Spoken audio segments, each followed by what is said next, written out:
Por que será que as lápides são feitas de pedra, de cimento, de mármore e não de papelão? Para durar mais tempo? Exatamente. Para que tenha uma durabilidade maior. Para que aquilo ali seja preservado. Porque as pessoas querem que a memória dos seus nomes seja mantida. Quem faria para um querido seu uma lápide de papelão para guardar a memória daquele nome? Ia passar lá o responsável pelo zelador lá do cemitério, se onde for, ia botar no lixo aquilo lá, nem precisava chover, você chegar lá e já não ia ter mais.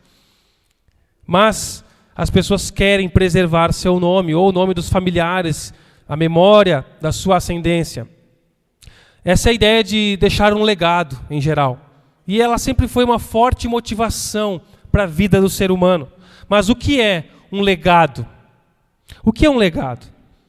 Um legado é algo deixado, passado para outro. Pode ser um bem, pode ser um valor mensurável, ou pode ser um valor imensurável. Algo que você não tem como medir, que é deixado na vida de outros, ou para e na vida de outros. Pode ser algo material, com o potencial de durar muito tempo, mas que pode não durar nenhuma geração. Pode ser bens, imóveis, valores que estão suscetíveis a circunstâncias como guerra, pandemias, crises, catástrofes, pandemônios que podem acontecer. Mas um legado, ele pode ser algo intocável também. Não mexido por ninguém, duradouro, eterno, que vai além da lápide. E as decisões que nós tomamos diariamente, elas constroem o caráter que nós vamos deixar como legado para aqueles que nos observam e que nos seguem. Principalmente aqueles da nossa casa, aos nossos filhos. Uma marca indelével que você está escrevendo na vida dos seus filhos desta geração. Sem palavras, mas a sua vida está escrevendo algo na vida de outras pessoas, sobre aquilo que é mais importante para você, sobre aquilo que tem mais valor para você. E não são os seus discursos, é aquilo que de fato você faz. Qual é o legado do seu caráter? Que tipo de legado você tem deixado para os seus filhos? Qual é o legado que você está deixando para esta geração? O maior desejo de um bom pai é que os seus filhos sejam bem-sucedidos, não é verdade? Sejam felizes. Talvez uns pais um pouquinho mais maduros não vão nem se preocupar com o quanto seus filhos vão ter, mas como eles vão ser. Eu quero que meu filho seja feliz, um homem bom. Não interessa o quanto ele tenha. Mas essa definição de filhos felizes, filhos prósperos, ela se torna muito relativa. Ela fica à mercê dos valores humanos de felicidade. Se você deixar cada um aqui definir o que você queria deixar para os seus filhos, só daqui, que nós temos muitos valores em comum, virá muitas definições diferentes. Imagina lá fora, nesse mundo. O que é deixar um legado para seu filho ser feliz? Nós temos a orientação na palavra de Deus, no Salmo 112, uma poesia inspirada pelo Espírito Santo, que diz assim, a palavra do Senhor: louvado seja o Senhor, como é feliz aquele que teme o Senhor e tem prazer em obedecer aos seus mandamentos. Os seus filhos serão bem-sucedidos em toda a terra. Uma geração inteira de justos será abençoada. Em sua casa haverá riqueza e prosperidade, e suas boas ações permanecerão para sempre. A luz brilha na escuridão para o justo. Ele é compassivo, misericordioso e íntegro. Feliz é o que empresta com generosidade e conduz os seus negócios honestamente. Ele não será abalado. Sua lembrança durará por muito tempo.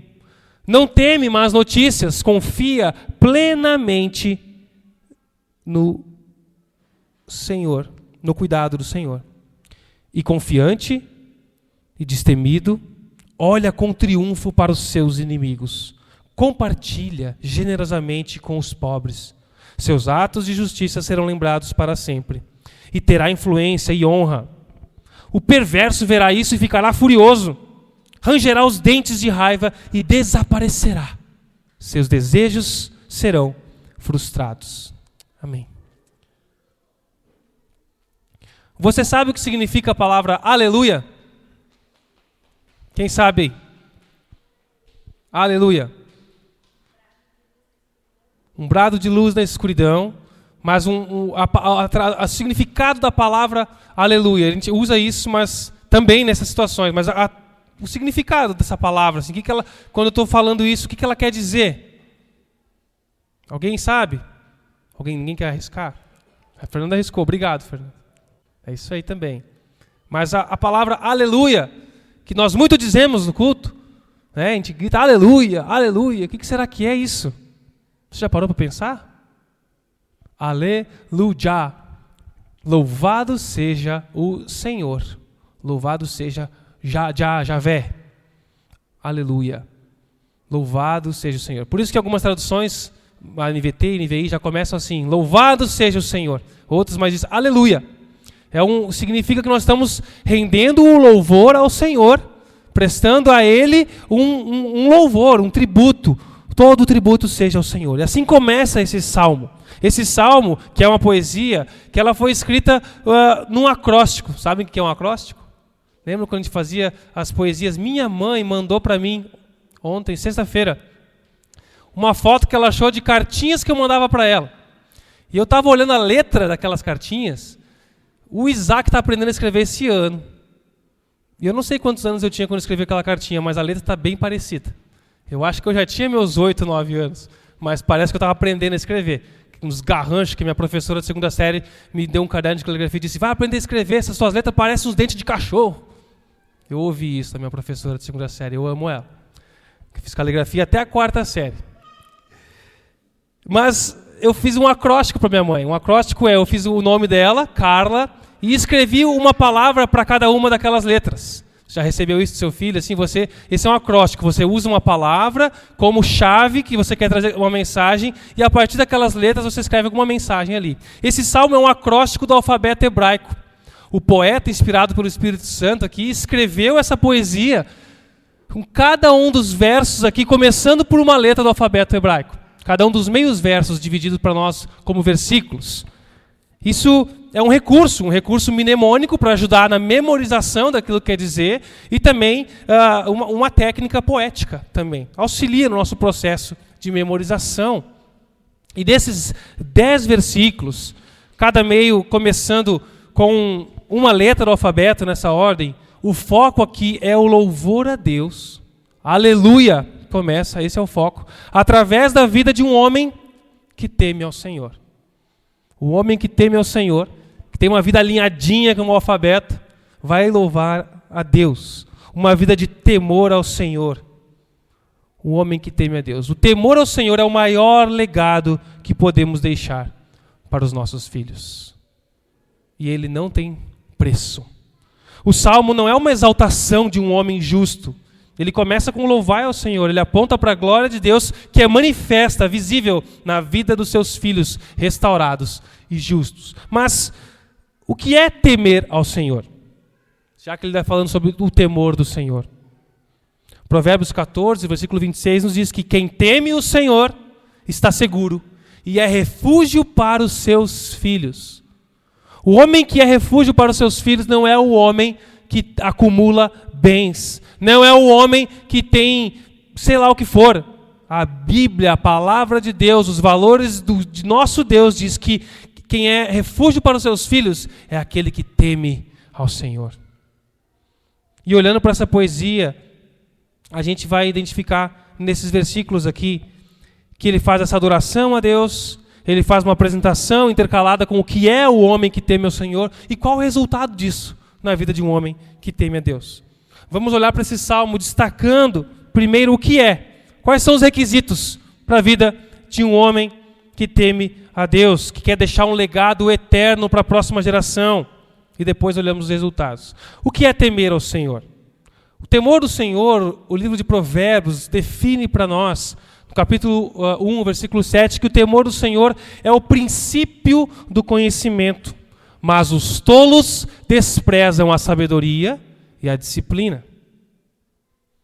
O capítulo 9, o versículo 10 diz que o temor do Senhor é o princípio da sabedoria, que o conhecimento do santo, conhecer a Deus, resulta em discernimento, sabedoria para tomar decisões, para fazer escolhas. O temor do Senhor, temer a Deus, é o início. O último versículo do Salmo 111, anterior ao que a gente está lendo aqui, o 112, ele também vai falar sobre isso.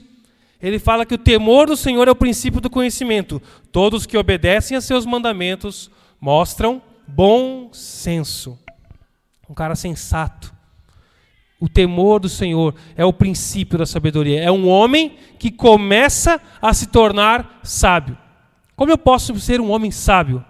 Temer ao Senhor é o início, o princípio da sabedoria. Significa andar com Deus. Andar com Deus. A ideia é de viver na presença de Deus. Uma vida de comunhão com o Pai. A ponto de saber o que Ele deseja. O que Ele quer. O que o meu Pai quer. Qual é a vontade do meu Pai? Eu quero decidir, escolher, seguir o caminho que o meu Pai tem para mim. Meu Pai de amor perfeito. O temor ao Senhor é uma consciência assustadora da grandeza de Deus, do poder dele, dessa santidade que fulmina pecadores e que tem que nos causar um certo pavor, temor, um medo. Sim, uma profunda reverência, ao mesmo tempo que nos permite contemplar essa bondade, misericórdia. Esse temor, ele é adoçado pelo amor paternal de Deus. Se torna uma emoção e uma confiança que nos dá segurança e paz de saber que o lugar mais perigoso para se estar é na presença santa de Deus. Ao mesmo tempo é o lugar mais seguro para se estar, na bondade, no amor de Deus Pai. É reverência. Traz a ideia... Só que parece um conceito meio bipolar, né? Meio paradoxal. É a ideia de temor voltar para trás ao mesmo tempo que eu me entrego e me rendo a Ele. Aproximar-se para contemplar. Isso é temer ao Senhor. Mas na prática, no dia a dia, o que caracteriza isso? Como isso se manifesta na vida dos homens e das mulheres de Deus? Um homem de Deus que teme ao Senhor, ele faz investimentos eternos, que garantem o seu legado eterno. Ele investe no relacionamento com o Pai e em pessoas. O resumo das duas tábuas da lei, o relacionamento com Deus e o relacionamento um com os outros. Está ligado ao Pai e a como eu me relaciono com os outros, de uma maneira que vai ecoar na eternidade. Investimentos que não se abalam com governos, não são corridos pela traça, pela ferrugem, não são devastados por nenhuma catástrofe. Um homem que teme a Deus investe em relacionamento com Deus e com pessoas. Por isso, confie em Deus. Confie em Deus plenamente, diz o versículo 7, que o homem que teme ao Senhor confia plenamente no cuidado do Senhor. E se você quer ser um homem, uma mulher que teme ao Senhor, confie na palavra dele. Deposite confiança, não é só acreditar. Eu confio, eu acredito na Bíblia. Eu estava assistindo um podcast onde um do entrevistado, ele era cristão e o entrevistador não é cristão, evangélico, temente a Deus. E o cara perguntou, você acredita na Bíblia? Eu acredito na Bíblia. Todo mundo acredita de uma certa forma em algo, mas confiar, acreditar que aquilo é melhor e obedecer aquilo, não são todos. Eu confio na palavra de Deus. É o que eu estou tentando ensinar para o meu filho sobre confiança. Eu sei o que é melhor, meu filho. Confia em mim. E ele já percebe quando ele não quer fazer algo. Ele, pai, eu não estou confiando, não estou confiando. Ele fala, eu não consigo confiar em você, pai, eu não estou confiando. E é isso mesmo. Ele está expressando, mas é isso que a gente faz para com Deus quando a gente não obedece a palavra dele. Quando a gente segue uma vida, Deus, eu não estou confiando em você. Eu não confio que isso aqui é verdade ou que é melhor para mim. Ou que tu és sábio e sabe o que é melhor para mim. Eu não confio. Eu não consigo confiar, papai. Então vamos orar. Vamos orar para você começar a confiar. Assim, ó, fica quieto, não faz nada, deixa que eu faço. É difícil, né? É difícil para uma criança e para os adultos também. É difícil. Confiar. A confiança, ela aumenta conforme eu convivo com a pessoa. Eu busco, eu convivo e vou aprendendo sobre isso. Até que hoje o Isaac tem confiança de que ele sobe numa certa altura e pula, não interessa onde eu estou, ele sabe que eu vou segurar, mas a gente construiu essa confiança.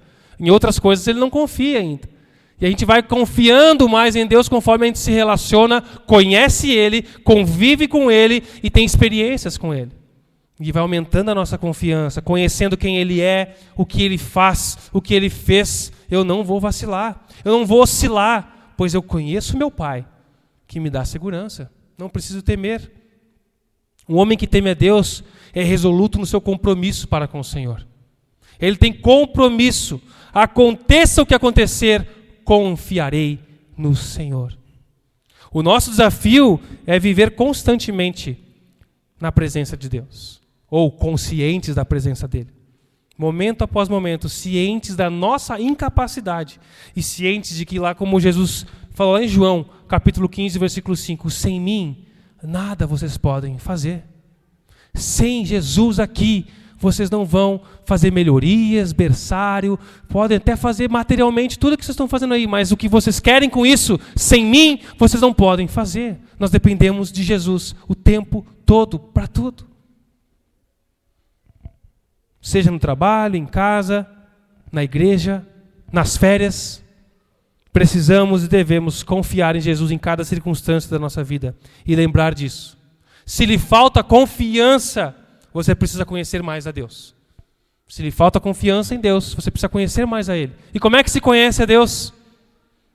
Estudando sobre Ele, buscando a Ele, clamando, buscando. Eu quero te conhecer, eu vou meditar, eu vou ler, eu vou conversar com meus irmãos, eu vou debater sobre esse assunto, eu quero conhecer mais esse meu Pai. Um homem que teme a Deus, confia nele. Um homem que teme a Deus ama a sua palavra. É assim que nós desenvolvemos a confiança. O versículo 1 diz, tem prazer em obedecer aos seus mandamentos. A NVI traz um adicional ali para o termo, ele tem grande prazer, para tentar nos ajudar a entender a palavra original aqui, que é uma satisfação em abundância, um prazer, muita alegria, muita satisfação dá ao homem que obedece a Deus.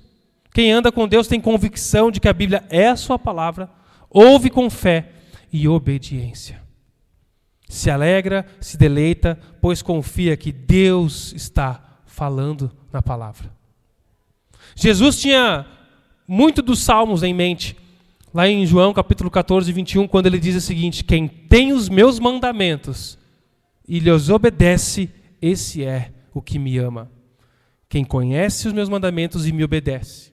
Não é quem levanta a mão mais alto no louvor, não é quem alcança o tom mais agudo, não é quem é mais afinadinho, não é quem trabalha mais para mim, não é quem diz mais vezes que me ama, é quem obedece aos meus mandamentos. Esse é o que me ama. Salmo 1:2, tem prazer na lei do Senhor. Lembra do Salmo 1:2? Tem prazer. 1 Pedro 2:2 diz que, como crianças recém-nascidas, desejem de coração o leite espiritual puro, é a palavra de Deus, para que por meio dele amadureçam. Como é que eu vou crescer na fé, Jesus? Eu quero crescer, eu quero ter mais fé, eu quero ser um homem mais espiritual, ter mais sabedoria. Beba do leite puro da palavra de Deus e cresça e amadureça. O homem de Deus que deixa um legado eterno aos seus filhos é um homem da palavra, que lidera a sua família, que conduz sua família na busca pelo Senhor. Não é um homem que se apresenta como Jesus na casa, perfeito, mas um homem que aponta para Jesus na casa. Um homem que busca com humildade, reconhece que não sabe tudo, mas sabe em quem confiar e em quem buscar orientação. Um homem que teme a Deus, confia nele, ama a sua palavra e cuida de pessoas. Por isso, invista nas pessoas. Versículo 4 diz que é compassivo, misericordioso e íntegro. Essas características estão relacionadas, só podem ser evidenciadas no relacionamento com o próximo. Misericórdia, integridade e ser compassivo. Versículo 5 diz que empresta com generosidade, conduz seus negócios honestamente. Versículo 9 diz que compartilha generosamente com os pobres, com quem precisa, com o necessitado. Esse homem vive a sua vida para servir e abençoar. Não para guardar, acumular, reter, usufruir sozinho e deixar depois para um qualquer aí, deixar para o governo, para o Estado, ou que os filhos que se matem aí para dividir. É em vida. Paulo diz que a nossa carne, ela luta contra o Espírito. A nossa carne, os nossos desejos querem ser servidos. Nós gostamos de ser servidos. A nossa cultura diz para você prosperar, para ser servido. Você tem que ter mais para que você possa ir em mais lugares ser servido. Você tem que ter mais para você contratar mais pessoas para te servirem. O teu jardineiro, a tua faxineira, a tua diarista, a tua cozinheira. Porque quanto mais você prospera, mais servido você é. Esse é o conceito do mundo. Mas não é assim no reino de Deus. Ele nos chama para servir. Uma pessoa que deixa legado eterno, pois se preocupa com os outros nos detalhes.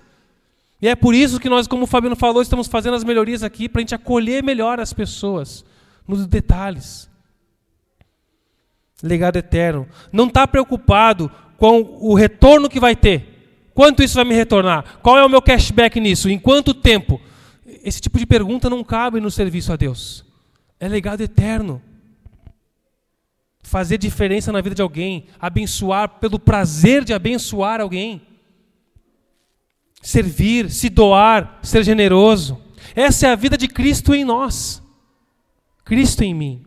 Marcos 10, 45 diz que nem ele, Jesus Cristo, nem o Filho do Homem veio para ser servido, mas para servir e dar a sua vida em resgate por muitos. O texto de Salmo 112 destaca essas qualidades da vida nesses 3 versículos. Compassivo, misericordioso, íntegro, se compadece e empresta com generosidade, defende os indefesos, dá aos pobres, ao necessitado, é generoso. Essa generosidade se transmite como um legado aos nossos filhos, como o Salmo vai mostrar. O nosso alvo é que os nossos filhos sejam uma bênção aonde forem. É isso que os pais querem. É isso que Deus quer que nós queiramos. Que a gente queira filhos que não vivam a sua vida para si mesmo, mas para abençoar outros. Porque um homem que abençoa outros é porque já é abençoado. Um homem que não retém, ele está abençoando porque ele tem a consciência do quão abençoado ele é e está sendo. Homens e mulheres em geral, nós todos, tendemos a ser egoístas, vivendo para nós mesmos, vivendo só para a nossa vida. Dizendo não para o próximo, não posso, não vai dar, eu preciso de ajuda, não dá, não posso, não vou poder. E tudo gira em torno de mim, da minha vida, da minha casa, das minhas coisas, da minha satisfação e do meu contentamento. A vida do Filho de Deus, que teme a Deus, é uma vida de dedicação ao próximo. Como parece tão difícil ser generoso, irmãos. Tem um fator cultural muito forte e pesado aqui nessa serra, quanto à generosidade, tanto financeira quanto de vida. Que só Jesus há poder para curar a nossa ganância, nosso materialismo, nossa mão fechada, nossa sovinez, sei lá se existe isso.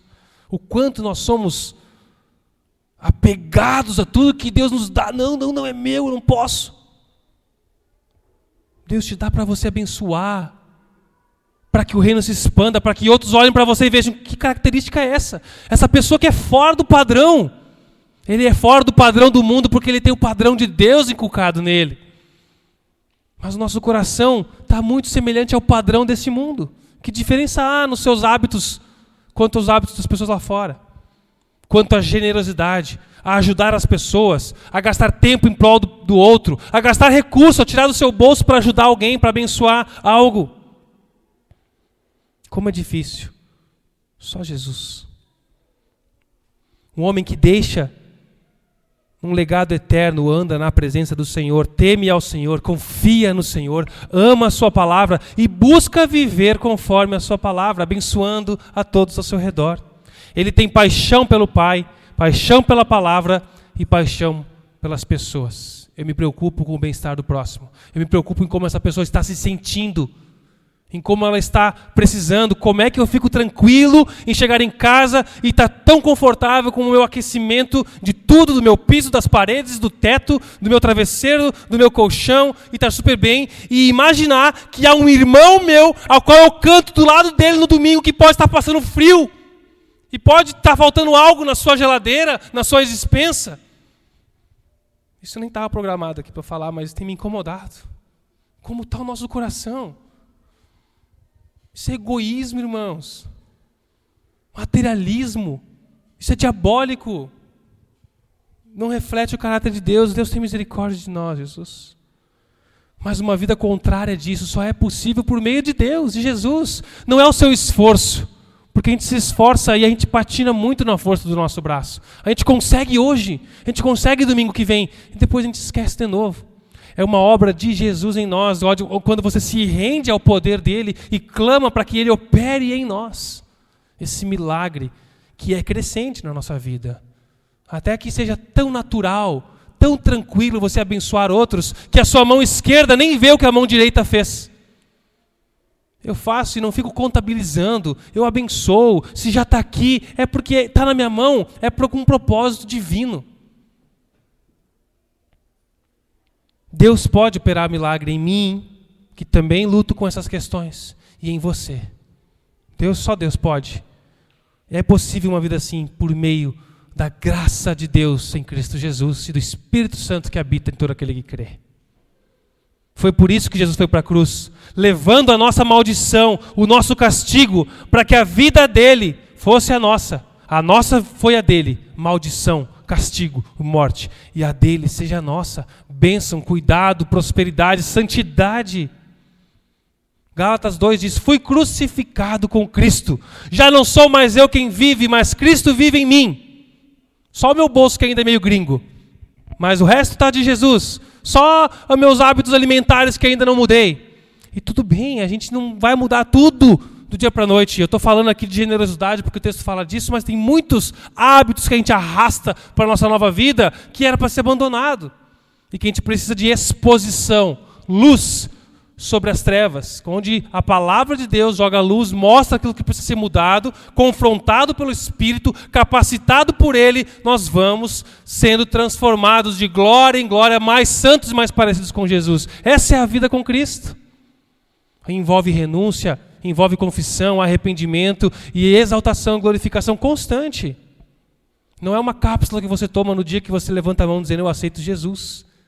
Isso é constante. O Espírito Santo habita em você, te sela para te capacitar nessa vida de santidade que honra a Deus, de temor ao Senhor e que vai dar o resultado de um legado eterno nessa geração. Quais são esses resultados? Resultados para além da lápide. O Salmo destaca a bênção desfrutada por aqueles que andam com o Senhor, confiam nele, amam cada palavra que sai da boca de Deus e se preocupam em abençoar os outros. Aquele que teme a Deus tem filhos abençoados.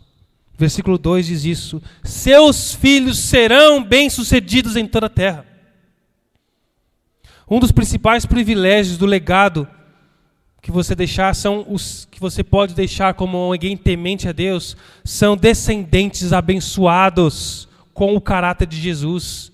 Não existe bênção maior nessa vida do que ver os nossos filhos amando e andando na verdade da palavra de Deus. Mas somente um homem e uma mulher que teme a Deus começa a enxergar isso. João escreve isso na sua terceira carta, capítulo único, o versículo 4 diz, ele está escrevendo para a igreja, eu não poderia ter maior alegria do que saber que os meus filhos têm seguido a verdade. Ele está falando de filhos espirituais. É isso que dá alegria para um pai, para um cuidador, é ver que os filhos estão andando na verdade de Deus. E não depende da escolha profissional, se o resultado financeiro vai ser imediato, alto, mediano, aos padrões dessa cultura, se vai ser longo, não é isso. Eu quero que meu filho ande na verdade de Deus, porque aqui é onde ele vai prosperar em tudo que fizer, no caminho do Senhor. Não existe bênção melhor que essa. Vale a pena lembrar, o nosso maior legado para a humanidade são os filhos que nós estamos deixando para o mundo. Aquela pergunta mais ecologicamente correta, né? Quando você vai lá comprar sua Coca-Cola e recusa o canudinho. Não vou usar o canudinho, né? Que mundo eu vou deixar para os meus filhos? Não quero matar nenhuma tartaruga. Então você para de usar canudinhos, troca aí, né? Nós usávamos copos biodegradáveis, aí fui convencido a comprar uns copos de isopor, porque tem um custo muito mais baixo, mas são momentos que a gente precisa fazer isso, tudo bem. Às vezes a gente fica preocupado, que mundo eu vou deixar para os meus filhos? E a gente entra nessas discussões, mas o que importa de fato é que filhos você está deixando para esse mundo. Que filhos você está deixando para esse mundo? Que adianta você deixar um belo de um planeta para um filho de uma geração que vai destruir esse planeta? Deixe filhos melhores do que você, que vão cuidar muito melhor da obra da criação de Deus. Que filhos nós estamos deixando para esse mundo? Os filhos de um homem e de uma mulher que temem a Deus influenciam por onde passam, ao invés de serem influenciados. É fruto da graça de Deus sobre um pai que teme a Deus. Provérbios capítulo 20, versículo 7 nos diz: o homem justo leva uma vida íntegra. Como são felizes os seus filhos. Quantos relatos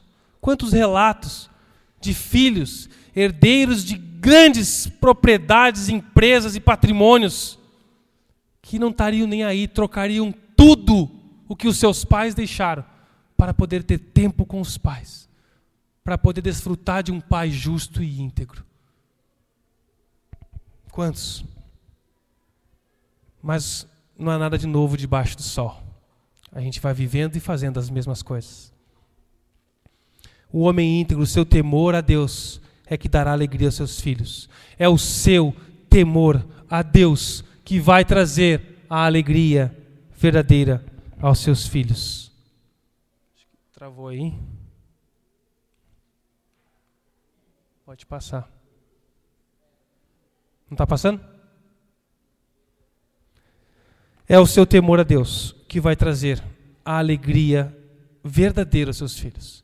Não é o seu olerite, não é a sua quantidade de horas extras, não é o patrimônio que você está construindo e que você vai gastar e desgastar e perder toda a sua vida para deixar algo para o seu filho, e seu filho quer você, um homem temente a Deus, que ensinou o caminho em que ele deve andar e que ele vai seguir quando você não estiver mais aqui.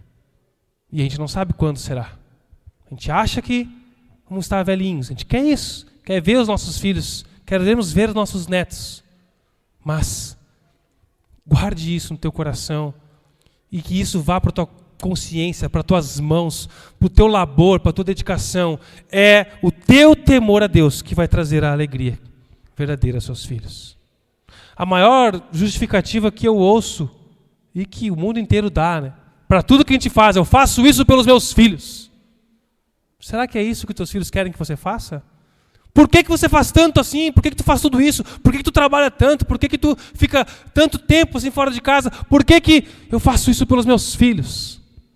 E eu entendo, eu não quero ser displicente quanto à responsabilidade de cuidar de uma casa, de dar um conforto, de dar proteção e educação para os nossos filhos. Mas até onde essa desculpa não é sobre nós, sobre o meu ego, sobre a minha vaidade, sobre o meu poder, sobre o meu nome, sobre as minhas conquistas e não sobre os meus filhos? Faço isso pelos meus filhos. Pergunta para o teu filho se ele quer que você passe um sábado com ele, que você traga ele para a igreja, se celebre Jesus junto no domingo. Não, filho, o papai vai ter que ficar trabalhando. Existem casos e casos, momentos e momentos, irmãos. Me entendam isso, tá? Vocês são sábios para entender isso. Existem fases da vida de dedicação maior, de tipo de profissão, de carreira, que há horários, que há demandas, mas eu estou falando daquilo que se passa. É aquilo que a gente pega um valor justo, sacrifício pelos nossos filhos, mas usa isso para agir de maneira indevida, imprópria, para satisfazer nós mesmos. Será que a gente faz isso pelos nossos filhos? Será que é isso que nossos filhos querem ou de fato precisam quando forem adultos, homens? Você não quer ensinar seu filho a conquistar nada, você quer deixar tudo para ele? O que eu mais quero é que meu filho seja feliz. E de fato, eu quero.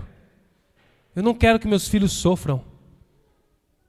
Quando meus filhos estão dormindo e eu vou orar com eles dormindo, passo a mão na cabeça deles orando e é difícil a gente não encher os olhos de lágrimas, imaginando, Senhor, tanto que eu sofri nessa vida com tolice, né? A gente é imaturo, quando a gente é adolescente e transforma cada problema em problemões. E cada fase da vida tem os seus problemões. Talvez um problemão que eu estou vivendo hoje, quando eu estiver nos meus 40 e poucos, eu vou olhar assim, que besteira. Como a gente transforma isso em grande. Mas tudo bem, a gente vai amadurecendo com isso. Mas eu peço, Deus, poupe meu filho do sofrimento. Não interessa. Ele vai lidar com vaidade, com orgulho, com bullying, com qualquer outra coisa, mas eu quero só aquilo mesmo do coração dele.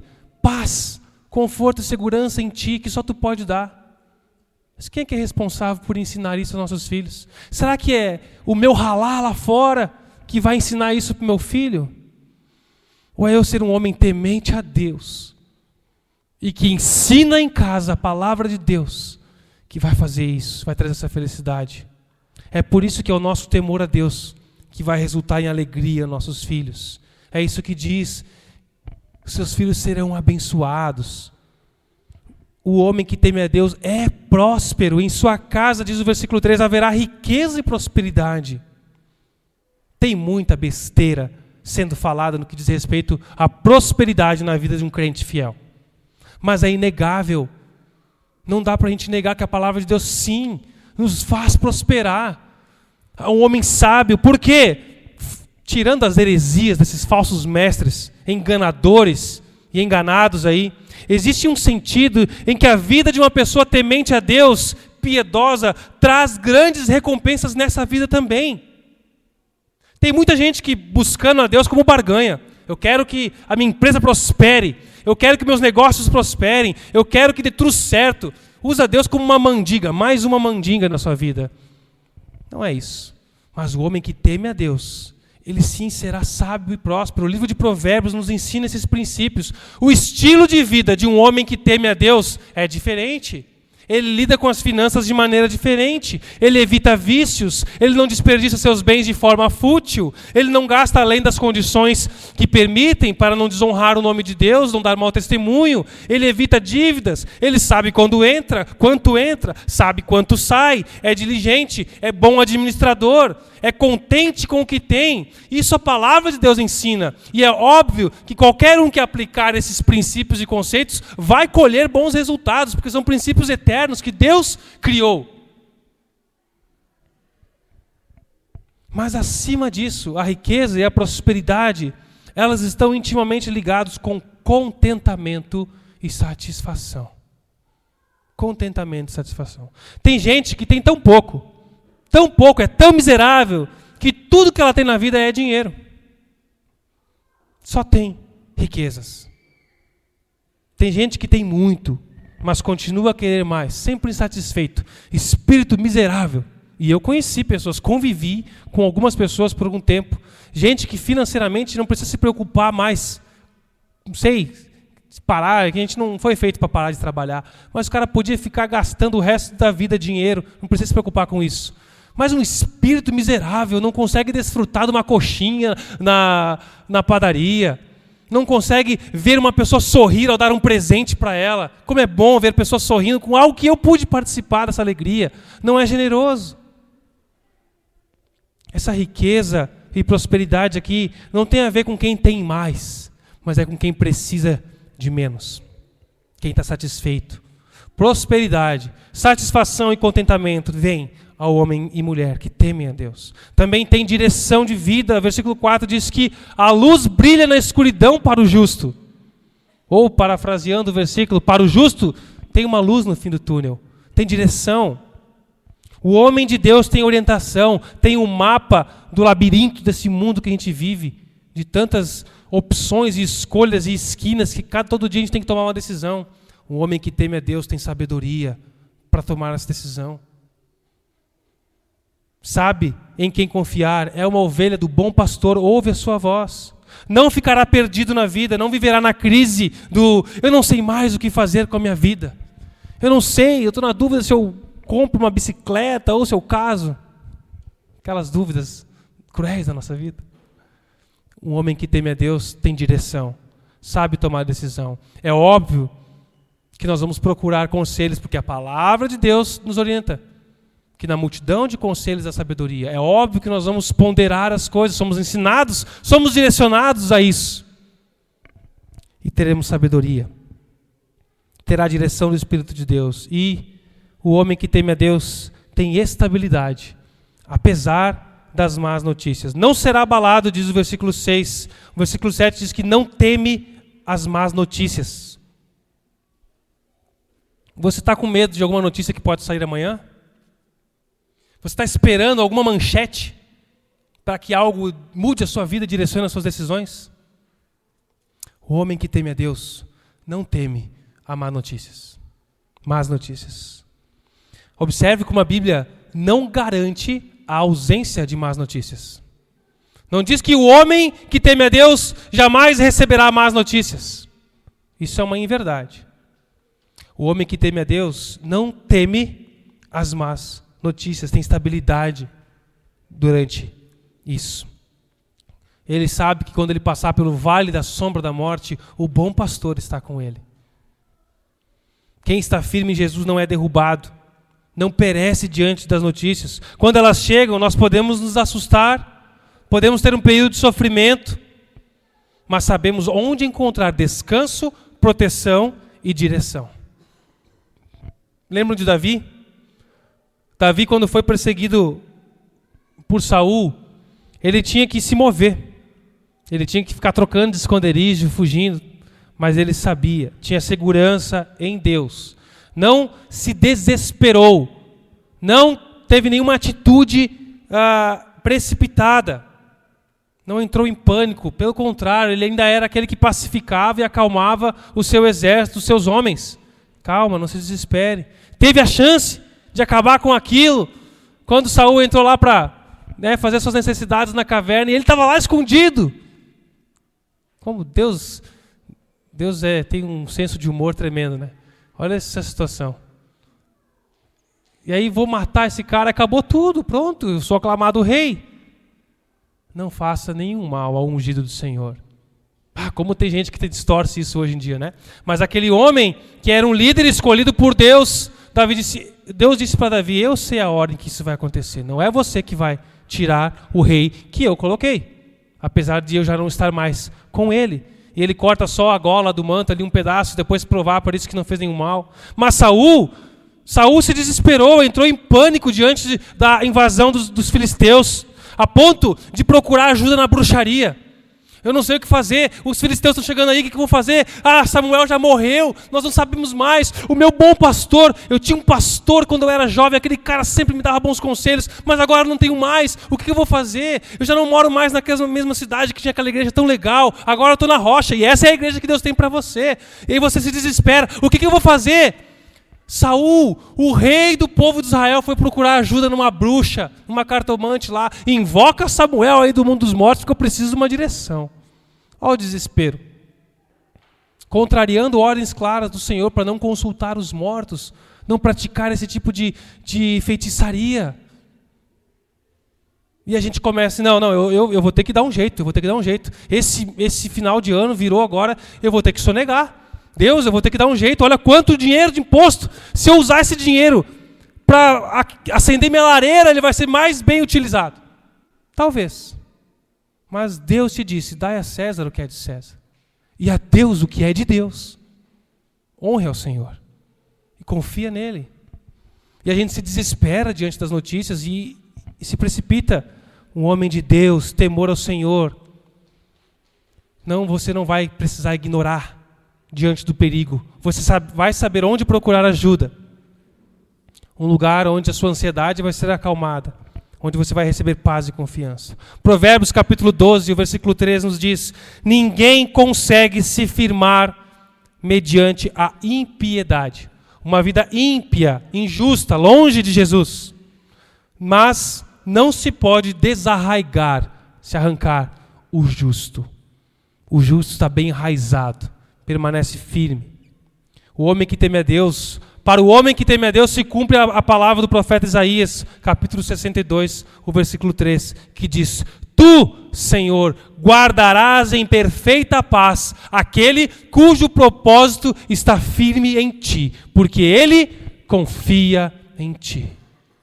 Deus tem um propósito para você, um bom propósito que é dele. E se você confiar nele e guardar esses mandamentos, você não vai precisar temer as circunstâncias e notícias. E vai ser segurança para um mundo louco e desesperado. Vai ser refúgio para os seus filhos. E última característica de um homem que teme a Deus, ele recebe honra. Terá influência e honra. A palavra traduzida aqui pela NVT como influência e honra, ou como poder em algumas outras versões, a RA e NVI, ela tem uma tradução literal que é chifre. Esse homem terá o seu chifre levantado em glória. Porque chifre dos animais é símbolo de poder, ostentação de poder. E esse texto, ele usa essa linguagem e projeta a imagem de um animal vitorioso depois da batalha, que levanta a cabeça e exibe o seu chifre. Você vai ser levantado em honra. Você vai andar de cabeça erguida, sem medo de ninguém apontar nada para você. Porque você não tem rabo preso. Porque você é íntegro, inteiro diante do Senhor. Fruto da graça e da bondade de Deus agindo sobre aqueles que se rendem ao seu amor e confiam nele. O homem que teme a Deus terá um legado para além da lápide. Um legado que influenciará mais de uma geração. Vai ser lembrado. Suas boas ações permanecerão para sempre. Eu já estou acabando, gente. Concentre-se. Vocês que estão se distraindo, mantenham a concentração. E não distraiam outros. Um homem que teme a Deus terá um legado de mais de uma geração. Será lembrado. Suas ações permanecerão para sempre, diz o versículo 3. Versículo 6 diz que a sua lembrança durará por muito tempo. Versículo 9 diz que seus atos de justiça serão lembrados para sempre. Quando a Bíblia traz a ideia de preservação de um nome, seu nome será lembrado, isso tem forte elemento cultural de honra, onde o nome era o maior legado de uma pessoa, manter o nome daquela pessoa. Nada o que nós fizermos para Jesus, em Jesus, será em vão. Nada do que nós fizermos para Jesus, em Jesus, será em vão. 1 Coríntios 15, 58 nos garante isso. Portanto, meus amados irmãos, sejam fortes e firmes. Trabalhem sempre para o Senhor com entusiasmo, pois vocês sabem que nada do que fazem para o Senhor é inútil. Não é inútil. Mesmo que ninguém veja, mesmo que você não receba tapinha nas costas, mesmo que você não receba talvez o que você esperava que recebesse alguém, para o Senhor não é inútil.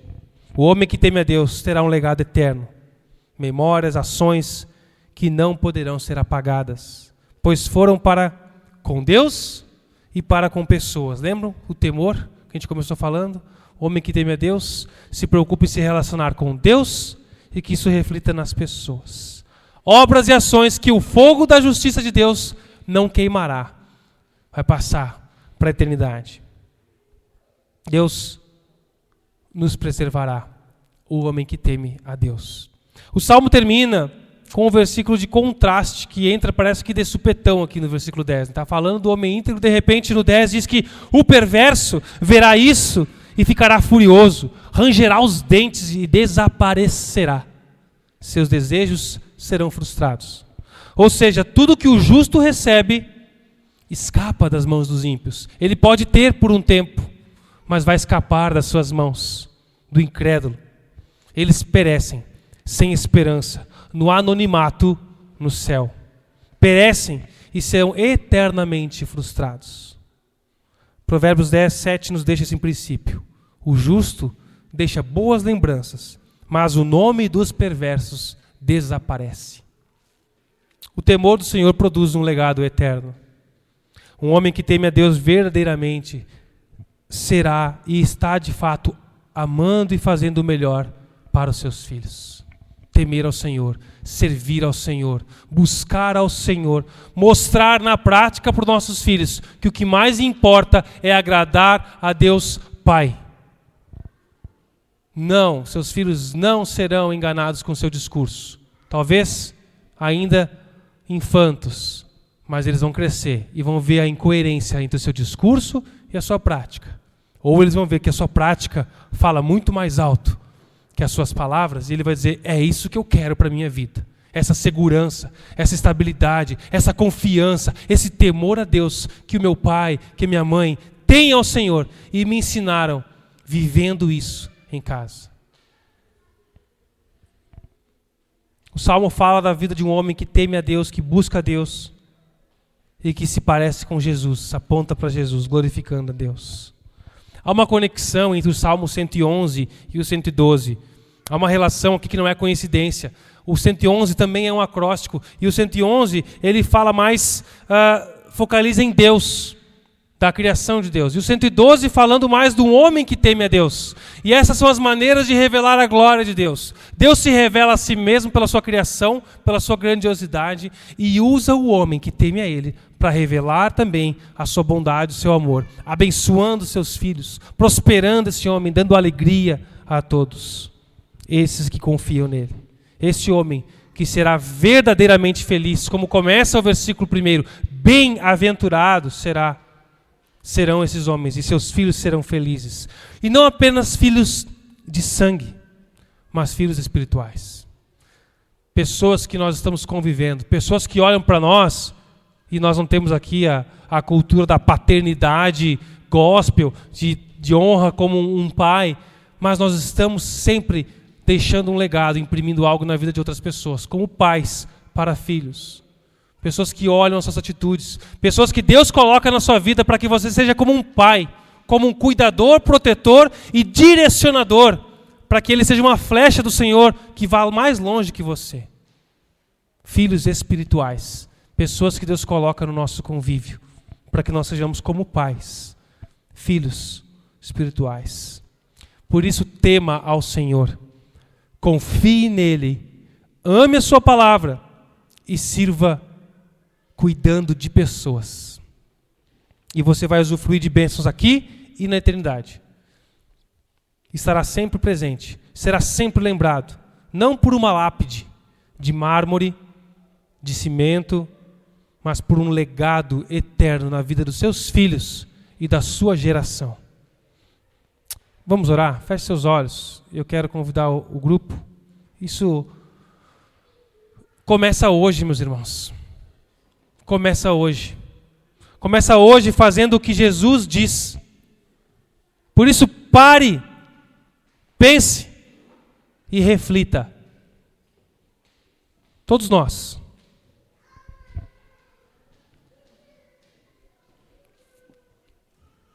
Eu vou esperar um pouquinho só, sem pressão, vocês se ajeitarem, só para não... para que vocês também possam refletir, parar, pensar e refletir. Planeje a sua vida com Jesus no centro. Planeje suas ações a partir de Jesus. Será que você está inserindo Jesus nos seus projetos? Ou você está se permitindo viver nos projetos de Jesus? Como a Ana lembrou aqui da palavra de semana passada, às vezes a gente quer encaixar Jesus num pedacinho da nossa vida, sendo que nós somos convidados a fazer parte do seu grande plano. Não é para a gente convidar Jesus para os nossos projetos, é para a gente se submeter ao perfeito e bom plano que Ele tem para nós. Pense e reflita. Tema Deus. Arrependa-se. Peça perdão. Talvez pela maneira como você tem agido ou deixado de agir diante do Senhor. Há alguém que talvez você deva pedir perdão? Há algum relacionamento, talvez com o pai, ou com o filho, ou com um amigo conhecido, ao qual você sabe que precisa dizer palavras, pedir perdão por alguma atitude, por um sentimento? Faça isso diante do temor do Senhor. Há alguém para quem você precisa liberar perdão, perdoar, mesmo que essa pessoa não te procurou para te pedir perdão.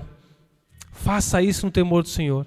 Coloque na cruz, aos pés da cruz, e diga: Senhor, eu te entrego isso. Eu quero ser liberto desse rancor, dessa amargura. Eu quero paz. Eu quero liberar perdão. Porque isso é temer ao Senhor. Alguém para quem você deva demonstrar mais amor e afeto, que você tem sido muito ríspido, faça isso no temor do Senhor. Isso não é ignorar erros, não é fingir que nada aconteceu, mas é tratar as coisas, é conversar, é mostrar a verdade em amor, para que juntos possam lançar aos pés da cruz. Deixe Jesus te usar para atrair pessoas com a mesma gentileza que Ele te atrai. Abra o seu coração, estenda suas mãos para Jesus, seja uma extensão do amor perfeito de Deus Pai, para com o seu pai, para com os seus filhos, para com o seu vizinho, para com sua igreja.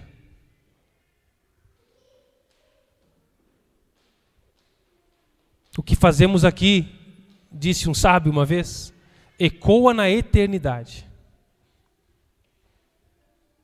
Pense nisso. Jesus quer conduzir as suas ações, a sua vida, para além da lápide e de números que você pode deixar nessa terra.